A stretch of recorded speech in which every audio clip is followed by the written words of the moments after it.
அஸ்ஸலாமு அலைக்கும். Hi friends, welcome back to Shabana செய்யலா. இன்றைக்கான லாக் ஒரு இஃப்தார்லேருந்து எடுக்க ஆரம்பித்தேன்.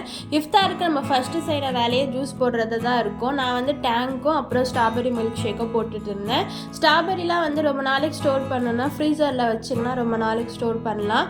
ஸோ எனக்கு வந்து சுகர் இல்லாமல் நான் எடுத்துக்கிட்டேன். அதுக்கு வந்து ஸ்ட்ராபெரி, அப்புறம் ஒரு 4 பாதாம், அப்புறம் கொஞ்சோண்டு பம்கின் சீடு, அதுக்கப்புறம் இந்த ட்ரை கிரேப்ஸ் இருக்கு இல்லையா, பிளாக்கு, அது நான் சேர்த்துக்கிட்டேன். அதுக்கப்புறம் வந்து இந்த சியா சீட் கொஞ்சம் ஊற வச்சுருந்தேன், அது சேர்த்துக்கிட்டேன். அதோட ஒரு 2 பேரிச்சம்பழம் இதெல்லாம் சேர்த்து அரைச்சி எனக்கு எடுத்துக்கிட்டேன். நான் வந்து இந்த பஜ்ஜி இதெல்லாம் சாப்பிட மாட்டேன், அதனால எனக்கு வந்து இந்த கொண்டைக்கடலை வேக வச்சுருந்தேன், அதை ஒரு சாலட் மாதிரி பண்ணி அதை எடுத்துக்கிட்டேன். அதுலேயே வந்து ஸ்ட்ராபெரி மில்க் ஷேக்கு ஹஸ்பண்ட்க்கு வந்து கொஞ்சம் சுகர் போட்டு எடுத்துக்கிட்டேன். கூடவே சிக்கன் டேக்கோ மாதிரி ஒரு ரெசிபி பண்ணியிருந்தேன். நானே எக்ஸ்பெக்ட் பண்ணல, அவ்வளோ டேஸ்ட்டாக வந்துருந்துருச்சு. இதோட ரெசிபி இன்ஷால்லா நான் நாளைக்கு ஷேர் பண்ணுறேன்.